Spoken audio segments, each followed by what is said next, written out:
Welcome to At Work, a show where we cover business leaders at work, startups at work, innovation at work, technology at work, and of course, people at work. My name is Himanshu Verma.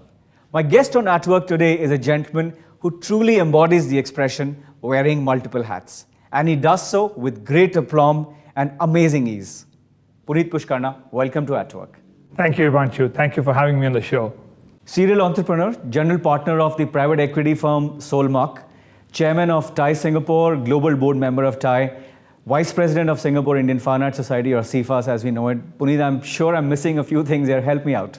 More than anything else, Himanshu, I'm really blessed to have great friends like yourself over here. That you definitely are. Puneet, you came to Singapore in 2010, and before that, you were in Silicon Valley, where you had moved in the mid-80s, which was much before Valley was known as hub of global innovation and startup activity.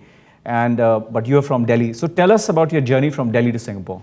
It's a long journey, seems like a long time ago. I started work when I came out of college, working for HCL, and I realized that I couldn't progress in life without getting an MBA. So I went to the US to get an MBA, and while I was there, HCL started their US operations. So the management in India asked me to stay back and start the US operations. I stayed back with HCL up until 1996. But having been in the Valley, the entrepreneurial bug got to me, and a bunch of us, we left HCL, started our own business. We were very lucky, very fortunate. We were able to build a few businesses and get a great exit for some of those businesses. And really, the last business that we had was a company called Headstrong. And the four of us, our four co-founders, we were actually based in the Valley. And one of those days, I mentioned to them, why don't one of us move to Asia? Because that was the time when Asia was booming. And they turned around and told me, who's stopping you? If you want to go, why don't you get there? And that's kind of what brought me to Singapore. So I've been here since 2010. We sold that business in 2011 and eventually started a fund of our own called Solmark. So that's the story from India to Singapore with a detour of over 2 decades in the United States. Very interesting story. Solmark is clearly, you see a lot of startup action. So how have the last 1.5 years, which has seen so much turmoil, been? Has there been a drop in investment activity? It's interesting. We've been in a tech space, and if you've been watching that, Himanshu, the tech space has been exploding.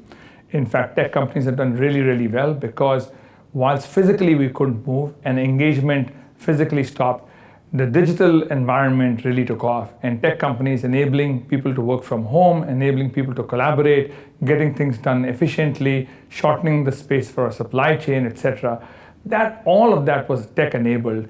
And given the fact that we were actually in the technology space, so in fact, for us, we've actually had exits, we've had investments, and we actually haven't seen any slowdown at all during the whole COVID period. So in as much as I know that the world is suffering, that we've had tremendous amount of loss of life and emotion and otherwise, really from a tech entrepreneur perspective, we haven't seen anything slow down. If anything, really the pace has accelerated for us.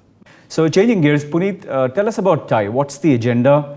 What's the charter of TiE? So TiE started back in 1992 in Silicon Valley. Really started off at a time when there were not too many people of Indian origin that had made it very, very big. Today you have many great leaders of Indian origin.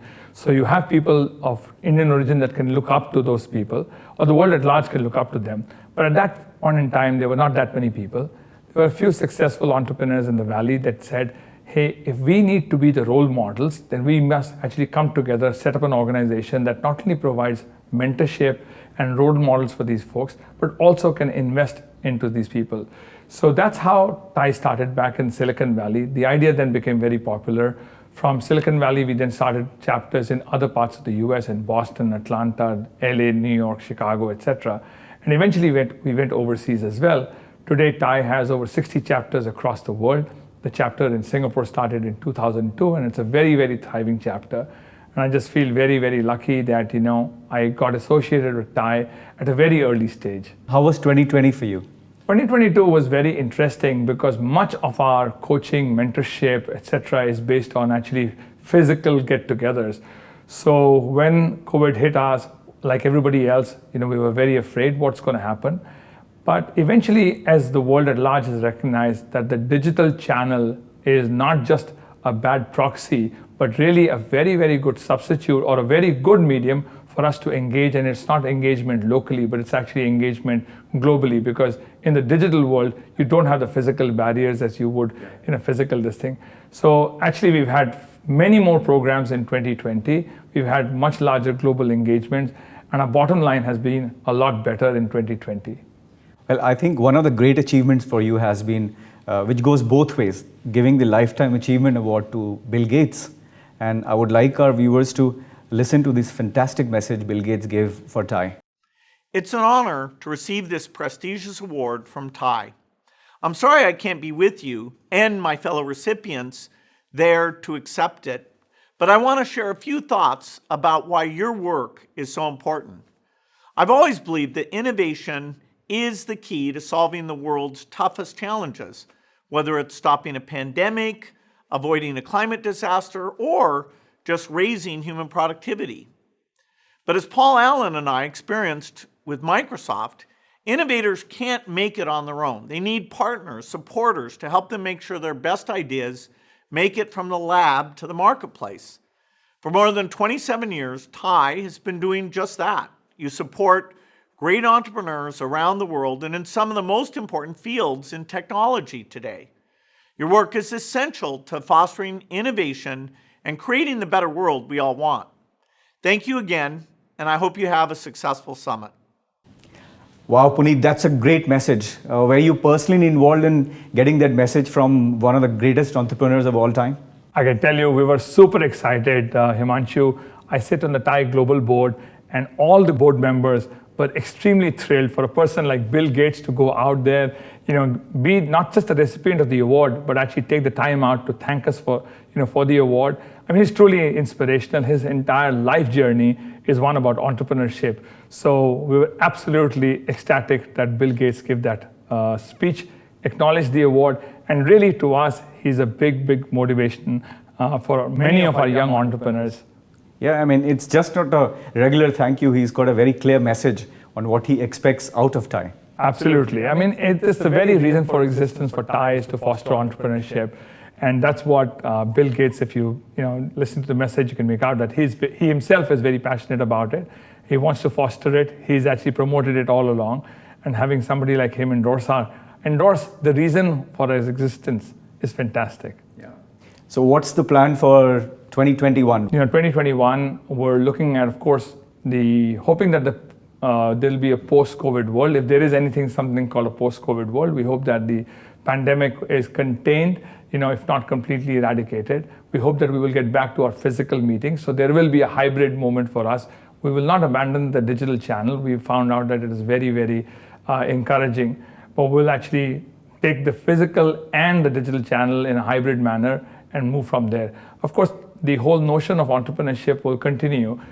Societies at large have recognized that there is massive amount of value that is being created in entrepreneurship. Here in Singapore, of course, we're very lucky again. The government is doing many, many different programs in promoting entrepreneurship. And we think that TiE plays a very central role in pushing that agenda. Fantastic.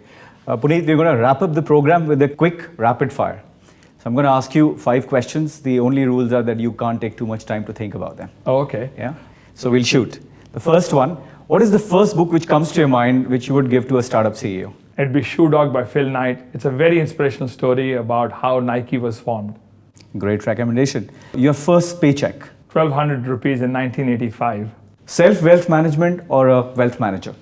No, I think wealth manager. We know how to create wealth, but we don't know how to preserve it and grow it. That's the professional job of a wealth manager.